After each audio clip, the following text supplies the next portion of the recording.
খুব সহজেই কিভাবে মনিটাইজেশন পাবেন, দ্যাট মিন্স কন্টেন্ট মনিটাইজেশনটা পাবেন এবং দ্রুত টাকা আর্নিং শুরু করতে পারবেন, সেই বিষয়টাই আজকে বলবো। সে কারণে ভিডিওটা সম্পূর্ণ দেখুন। দেখলে অ্যাটলিস্ট আপনাদের একটা ধারণা হবে যে কিভাবে কাজ করলে আপনি একটা পেজ থেকে খুব দ্রুত আর্নিং শুরু করতে পারেন। তো সর্বপ্রথম যারা পেজ খুলতে চাচ্ছেন বা যারা অলরেডি খুলে ফেলেছেন, সবাই এই ভিডিওটা দেখবেন। প্রথমত যারা যে একদমই মানে পেজ এখনো ওপেন করেন নাই, ওপেন করতে চাচ্ছেন, তাদের একটা বিষয় মাথায় রাখা খুবই দরকার। আপনি যদি একটা পেজ খুলতে চান, তাহলে তার যে মাদার আইডিটা থাকবে, সব থেকে ভালো হয় সেই মাদার আইডিটা neat and clean. That means আপনার ওই মাদার আইডিতে কোনো ধরনের প্রবলেম নাই, এরকম একটা মাদার আইডি হইলে সব থেকে বেটার হয়। তো এখন ধরুন অনেক সময় অনেকের অনেক পুরাতন আইডি থাকতে পারে, সেই সব আইডিতে কোনো ইস্যু আছে কিনা হয়তো আপনি নিজেও জানেন না। যদি অনেক বেশি পুরাতন হয়ে থাকে, তাহলে আমি বলবো আপনারা একটা নতুন আইডি খুলুন, যে আইডিতে প্রোফাইল পিকচার এবং কাভার ফটো আপনার নিজের খুবই সিম্পল প্রোফাইল পিকচার এবং কাভার ফটো থাকবে এবং স্পষ্ট আপনার ফেস বা চোখ দেখা যায় এরকম একটা ছবি দিয়ে আপনি আপনার প্রোফাইল পিকচারে অ্যাড করতে পারেন বা কভার ফটোতে দিতে পারেন। এবং চেষ্টা করবেন যে আপনার প্রোফাইলে যেন মাদার আইডি যেটা, সেখানে যেন কোনো ধরনের কোনো ইস্যু না থাকে। দেন আপনি একটা পেজ ওপেন করলেন এবং ওই পেজে একইভাবে আপনি এমন একটা প্রোফাইল পিকচার বা কভার ফটো দিবেন যেখানে আপনার ফেসটা খুব সহজে ফেসবুক রিকগনাইজ করতে পারে। কোনো ধরনের মাস্ক পরবেন না বা যে চশমা পরে কোনো ধরনের ছবি দিবেন না। এই কাজগুলো অনেকেই করে থাকেন। যারা এগুলা করেন তাদের ক্ষেত্রে মেটা ভেরিফাইড হবে না কখনো। তো এই বিষয়টা নিয়ে আপনারা খুবই সতর্ক থাকবেন। এটা ফার্স্ট স্টেপ।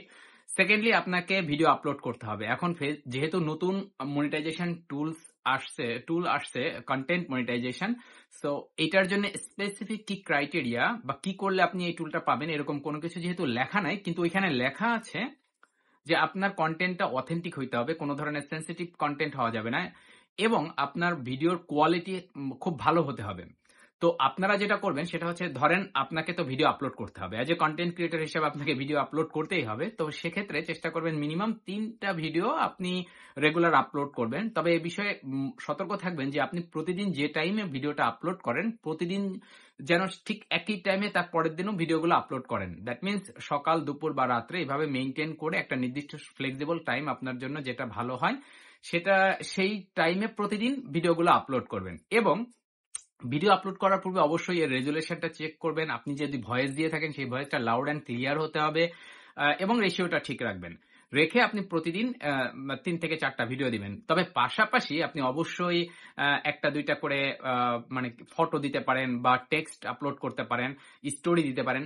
এটার মানে যে আপনি যে ফেসবুকে অ্যাক্টিভ আছেন, এই জিনিসটা ফেসবুক অ্যালগোরিদম যাতে বুঝতে পারে।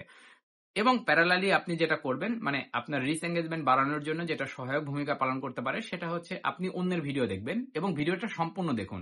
এখন অনেকে বলে থাকে যে সামনে যে ভিডিও আসবে সেই ভিডিও দেখতে হবে। বিষয়টা এমন না। আপনার কমফোর্ট জোনের মধ্যে বা আপনি যতটুকু প্রতিদিন টাইম ম্যানেজ করতে পারেন তার উপর বেস করে ভিডিওগুলো দেখুন। তবে যে ভিডিওটা দেখবেন ওইটা পুরাটা দেখুন, দেখে ওই ভিডিও রিলেটেড একটা কমেন্ট করুন। এটা তো খুব স্বাভাবিক, যখন আপনি একটা সুন্দর একটা কমেন্ট করবেন, অন্যরা সেটা দেখলে স্বাভাবিকভাবে আপনার পেজে তারা আসবে। তো এইভাবে আপনি কিছুটা ফলোয়ার বাড়াতে পারবেন, আপনার রিচ এঙ্গেজমেন্টটা ধরে রাখতে পারবেন। সেই কারণে ফার্স্ট দায়িত্বটাই হবে যে আপনার রেগুলারিটি মেইনটেইন করা। প্রতিদিন আপনি যদি 20 মিনিট বা প্রতিদিন 1 ঘন্টা বা প্রতিদিন 5 ঘন্টা যদি দেওয়ার মতো মানে ক্যাপাবিলিটি আপনার থাকে, তাহলে আপনি ফেসবুকে সময় দিন, রেগুলার ভিডিও আপলোড করতে থাকুন, 3 থেকে 4টা বা পারলে 5টা। এবং সপ্তাহে প্রতিদিন যেহেতু সম্ভব না বলতে একটু ডিফিকাল্ট, অন্তত সপ্তাহে 2 দিন আপনি 2টা বা 3টা লং ভিডিও দেন 3 মিনিট 12 সেকেন্ডের উপরে। তাহলে আপনার সবকিছুই কভার হয়ে গেল মোটামুটি। তবে একটা বিষয় মোস্ট ইম্পর্টেন্ট আপনি যাই কিছু এখানে লেখেন, দেখেন বা মানে আপলোড করেন, সবকিছু যেন অথেন্টিক হয়। মানে আপনার ক্যাপচার্ড করা ভিডিও, কোনো ধরনের ডুয়েট ভিডিও রাখবেন না, কোনো ধরনের মিউজিক অ্যাড করবেন না। মিউজিক তখনই অ্যাড করবেন যখন ফেসবুক আপনাকে নোটিফাই করবে যে হ্যাঁ, তুমি এখন মিউজিক অ্যাড করার জন্য তোমাকে লাইসেন্স দেওয়া হলো। ওই ক্ষেত্রে শুধুমাত্র মিউজিক অ্যাড করবেন। তার মানে যে মনিটাইজেশন পাওয়ার আগ পর্যন্ত কোনো ধরনের মিউজিক অ্যাড করবেন না, কোনো ধরনের ডুয়েট ভিডিও আপলোড করবেন না, শুধুমাত্র আপনার ভিডিও আপলোড করবেন। ভয়েসটা ক্লিয়ার রাখবেন, রেজুলেশনটা ভালো রাখবেন, ভিডিওর কোয়ালিটি ভালো হবে এবং রেগুলার আপনি ফটো বা টেক্সট যেটা আগে বললাম এটা করতে থাকবেন। এভাবে আপনি 2 থেকে 3 মাস করে দেখেন। মানে যদি কেউ রেগুলারিটি মেইনটেইন করে, রেগুলারিটি মেইনটেইন মানে হচ্ছে আপনি রেগুলার যদি ৩ টা ভিডিও দিয়ে থাকেন, প্রতিদিন ৩ টা ভিডিও দেবেন এবং নির্দিষ্ট টাইমে ভিডিও দিবেন। পাশাপাশি ছবি, স্টোরি, টেক্সট যথাসম্ভব এড করবেন। সপ্তাহে ২ টা বা ৩ টা, পারলে প্রতিদিন একটা করে লং ভিডিও দিবেন। এবং যাই আপলোড করবেন না কেন সেগুলোর জন্য কোয়ালিটি অনেক ভালো থাকে। এই মানে এবং নিজস্ব কনটেন্ট থাকে। তাহলে এইভাবে যদি আপনি ২ থেকে ৩ মাস দিতে থাকেন, মানে এট লিস্ট মানে যদি আপনার ভাগ্য খারাপ না হয়ে থাকে, ডেফিনিটলি আপনি কনটেন্ট মনিটাইজেশন পাবেন।